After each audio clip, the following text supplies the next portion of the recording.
आज कालचक्र में पंडित जी आपको दान से जुड़ी सारी जानकारियां दे रहे हैं, इसलिए ध्यान से देखते रहिए कालचक्र।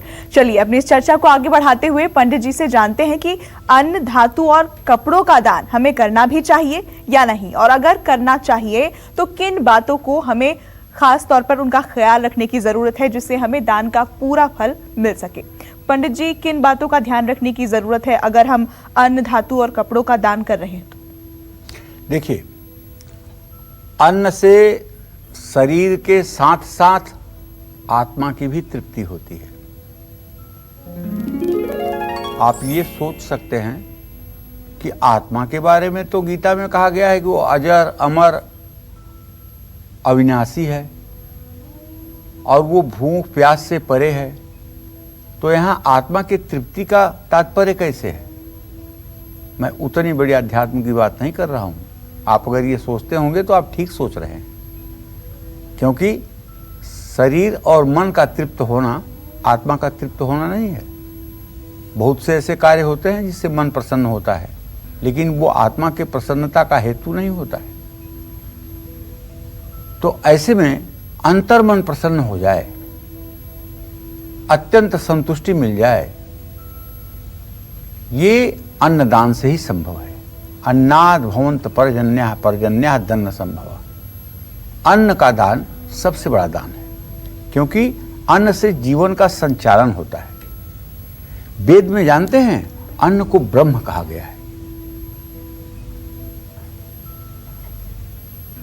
और शास्त्रों में जितनी भी तरह के दान बताए गए हैं उनमें अन्नदान को सर्वश्रेष्ठ कहा गया है। क्योंकि अगर आपका शरीर ही नहीं होगा तो शेष जीवन के कार्य क्या संचालित होंगे, और शरीर को चलाने के लिए अन्न की आवश्यकता है। अब यहाँ क्षमा करिएगा, अन्न का मतलब आप चावल, दाल, गेहूं से मत लगाइएगा। अन्न का मतलब हर उस वस्तु से है जिससे आपके शरीर का निर्वाह हो सकता है, चाहे वो कोई वस्तु हो, चाहे वो सात्विक हो, चाहे राजस हो, चाहे तामस हो, जो भी वस्तु हो। आप समझ रहे हैं मेरा कहने का मतलब? वो सारी चीज जिससे आपके शरीर में खून बनता हो, जिससे आपकी भूख मिटती हो, वो अन्न की ही श्रेणी में आएगा। गोस्वामी तुलसीदास जी ने रामचरितमानस में भानु प्रताप की कथा में एक चौपाई लिखी है। आकाशवाणी होती है ब्राह्मणों को ये कहने के लिए कि खाना मत खाइए आप लोग। विप्र वृंद उठ उठ गृह जाहूं, है बड़ी हानि अन्न जनि खाहूं। हे ब्राह्मणों, उठ उठ कर अपने घर जाओ, बहुत नुकसान होगा, अन्न मत खाना। लेकिन अगली चौपाई क्या कहती है? भई रसोई भूसुर मांसु, सब दुज उठे मान विश्वासु। मतलब इसके रसोई में ब्राह्मण की मांस पकाई गई है जो आपके सामने परोसी गई है, इसलिए इसको मत खाइएगा। तो जब मांस था तो यहां अन्न कहने का तात्पर्य क्या था? विविध मृगन कर आमिष राधा, तामह विप्र मांस खल साधा।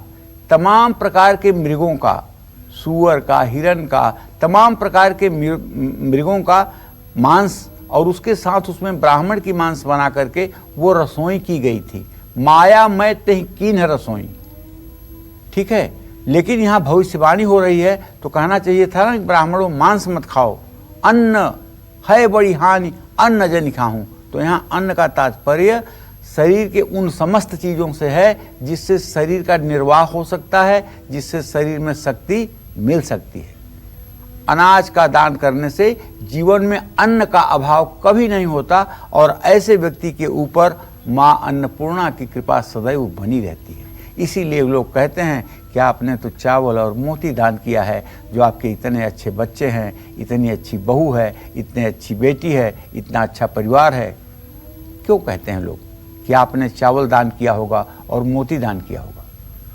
भूखों को भोजन खिलाने से पितर प्रसन्न होते हैं।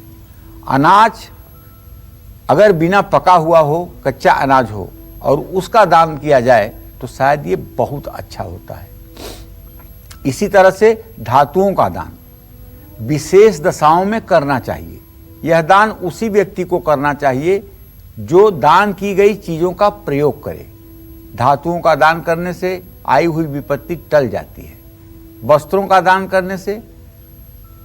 दान करने से आर्थिक स्थिति हमेशा उत्तम रहती है और स्वर्ग की प्राप्ति होती है। उसी स्तर के कपड़ों का दान करें जिस स्तर के कपड़े आप पहनते हैं। ऐसे नहीं कि आप कपड़े की दुकान में गए, बोले 3 मीटर लाल कपड़ा देना, कौन सा दूं? अरे वो कोई दे दो, पंडित जी को ही देना है। ऐसा नहीं, कम से कम जिस तरह के कपड़े आप पहनते हैं उसी तरह का चीज आपको दान भी करना चाहिए। जिस तरह की चीजें आप खाते हैं उसी तरह की चीजें दान भी करनी चाहिए। ये इसका मतलब होता है कि तब आप कोई काम हृदय से कर रहे हैं। और सड़ा केला लेकर के भगवान के सामने चले जाइए, एक मंदिर में ही तो चढ़ाना है, क्या खाना है, सस्ता हो गया, सड़ा केला लेके चले जाइए। ऐसा ये करने से अच्छा है मत करिए। किसने आपको मजबूर किया है कि आप करिए? फटे पुराने खराब वस्त्रों का दान कभी नहीं करना चाहिए। गुड़ का दान करने से धन धान्य की प्राप्ति होती है। रूप सौंदर्य की प्राप्ति के लिए चांदी का दान किया जा सकता है। दीप दान करने से नेत्र संबंधी रोग नहीं होते हैं। किसी मरीज को दवाई का दान करने से सुख की प्राप्ति होती है। और गाय को घास खिलाने से, गाय का दान करने से सब प्रकार के पाप ताप से मुक्ति मिलती है। और तिल का दान करने से तो संतान की प्राप्ति होती है। और लोहे का दान करने से रोगों से मुक्ति मिलती है। इसी तरह से रुई का दान करने से सुख शांति मिलती है। जमीन का दान करने से अच्छे घर की प्राप्ति होती है। गौदान से तो सूर्य लोक तक प्राप्त होता है। घी का दान करने से धन धान्य की प्राप्ति होती है। नमक के दान से घर में अन्न के भंडार भरे रहते हैं। और सप्त धान्य के दान से संपत्ति मिलती है। जय मां विंध्यवासिनी। पंडित जी, अब जल्दी से हमारे दर्शकों को ये बताएं कि 9 ग्रहों की कृपा पाने के लिए हमें किस चीज का दान किस समय करना चाहिए और किस व्यक्ति को करना चाहिए? ठीक बात है पूजा। अब हम आ गए आपकी कुंडली पर, एक तरह से ग्रहों के आपके जीवन पर पड़ने वाले प्रभाव को। हर सक्षम व्यक्ति को सूर्य संक्रांति जानते हैं कब होता है? ये हर महीने में 13, 14, 15 तारीख में से किसी एक तारीख को होता है। सूर्य जब एक राशि से दूसरी राशि पर जाता है तो उसको कहते हैं सूर्य संक्रांति। जैसे धनु राशि से निकलकर ज्यों मकर में प्रवेश करेगा त्यों मकर संक्रांति हो जाएगी। ठीक है ना? सूर्य और चंद्र ग्रहण जब हो उस समय अधिक महीना, जैसे अब 18 सितंबर से अधिक मास शुरू हो रहा है 1 महीने के लिए। ठीक है, 1 महीने के लिए अधिक मास शुरू हो रहा है, 18 अगस्त से ही शुरू हो रहा है सॉरी। तो अधिक मास 1 महीने का है, अश्विन मास। तो कार्तिक शुक्ल पक्ष की द्वादशी तिथि को अन्नदान और जल का दान करना चाहिए। हर ग्रह का एक मूल स्वभाव है और उसी के अनुरूप दान करना चाहिए। जैसे सूर्य देव व्रत कथा सुनने और नमक का त्याग करने से प्रसन्न होते हैं। चंद्रमा भगवान शिव की आराधना से, शिव के मंत्रों का जप करने से प्रसन्न होता है। मंगल ग्रह व्रत करने से और मंत्र जप करने से प्रसन्न होता है।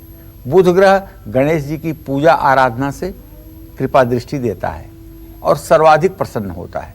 इसी तरह से देवगुरु बृहस्पति सात्विक रूप से उपवास रखने से मात्र प्रसन्न हो जाते हैं। इसी तरह से दैत्य गुरु शुक्र गाय की सेवा करने से, गाय का दान करने से, कन्याओं को उपहार देने से प्रसन्न होते हैं। और न्याय के देवता शनिदेव, इनको अगर मनाना है तो जप तप उपवास और दान के अलावा शुद्ध सात्विक जीवन शैली भी होनी चाहिए, तब मामला फिट हो जाएगा। और केतु और राहु को प्रसन्न करने के लिए जप के साथ साथ 7 प्रकार के अनाज का दान करने से भी इनकी कृपा प्राप्त होती है। जय मां विंध्यवासिनी। पंडित जी, अब ये बताइए कि 12 राशि वालों को किन चीजों का दान भूल कर भी नहीं करना चाहिए? ये बात तो सही है। 12 राशि वालों के साथ 12 लग्न वालों को भी जोड़ लीजिए, नहीं तो आधे अधूरे पर हो जाएगा। कोई दर्शक जब मुझसे मिलेगा तो कहेगा आपने तो मुझे कहा था ये दान करने के लिए, उस दिन राशिफल में आपने बोल दिया कि दान मत करना। तो मेरे कहने का मतलब है कि मेष राशि वाले या मेष लग्न वाले दोनों बातों को सूर्य का दान ना करें, सूर्य से संबंधित चीज़ों का दान ना करें, क्योंकि मेष राशि से और मेष लग्न से सूर्य 5वें घर का स्वामी होता है। जो संतान भाव है, और संतान भाव का दान नहीं करना चाहिए। हाँ, मीठी चीज़ों के दान से आपको बचना चाहिए। अब वृषभ राशि के जो जातक हैं या वृषभ लग्न में जो पैदा हुए हैं, उन्हें शनि का दान नहीं करना चाहिए, लोहा कोयला दान नहीं करना चाहिए, इलेक्ट्रॉनिक गैजेट्स दान नहीं करना चाहिए, क्योंकि शनि इनका योग कारक है। अब मिथुन राशि या मिथुन लग्न वालों के लिए बात करूं तो आपको शुक्र का दान नहीं करना चाहिए, क्योंकि शुक्र आपका योग कारक है। और आपको हरी चीज़ों के दान से भी बचना चाहिए, क्योंकि बुध का रंग हरा है और बुध आपके जीवन का स्वामी है। कर्क राशि के जातकों को चंद्रमा से संबंधित कोई दान नहीं करना चाहिए, जैसे दूध नहीं करना चाहिए, चावल नहीं करना चाहिए, चीनी नहीं करना चाहिए, रुई नहीं करना चाहिए, और सोने के भी दान करने से आपको बचना चाहिए। इसी क्रम में जो सिंह राशि के जातक हैं या सिंह लग्न के जातक हैं, उन्हें मंगल की वस्तुओं का दान नहीं करना चाहिए, जैसे जमीन दान नहीं करना चाहिए, मिट्टी के खिलौने दान नहीं करना चाहिए, इन चीज़ों से बचना चाहिए। और कन्या राशि के जो जातक हैं या कन्या लग्न के जो जातक हैं, उन्हें बुध ग्रह से संबंधित दान नहीं करना चाहिए और दूध का भी दान नहीं करना चाहिए, लेकिन शिवलिंग पर चढ़ाने में कोई दोष नहीं है, लक्ष्मी और विष्णु का अभिषेक करने में कोई दोष नहीं है, सिर्फ दान नहीं करना चाहिए। तुला राशि के जातकों को शनिदेव का और काली चीज़ों का दान कभी भूल करके भी नहीं करना चाहिए। इसी क्रम में जो वृश्चिक राशि के जातक हैं, उन्हें मंगल से संबंधित वस्तुओं का और पीली चीज़ों का भी दान नहीं करना चाहिए। अगर आप धनु राशि या धनु लग्न में उत्पन्न हुए हैं तो आपको सूर्य का और मीठी चीज़ों का दान कभी नहीं करना चाहिए। मकर राशि में यदि आपका जन्म हुआ है तो शुक्र का और तेल का दान नहीं करना चाहिए, और कुंभ राशि में अगर आप पैदा हुए हैं या कुंभ लग्न है तो शनि का और हरी चीज़ों का दान कभी न करें। और इसी क्रम में यदि मीन राशि में आप पैदा हुए हैं तो मंगल का और लाल चीज़ों का दान आपको नहीं करना चाहिए। जय मां विंध्यवासिनी। नमस्कार, मैं हूं मानक गुप्ता। अगर आपको हमारा ये वीडियो पसंद आया हो तो इसे लाइक और शेयर जरूर करें, और हाँ, हमें सब्सक्राइब और फॉलो करना ना भूलें, ताकि आप देश और दुनिया की कोई खबर मिस ना करें। तो जुड़े रहिए हमारे साथ और देखते रहिए News 24।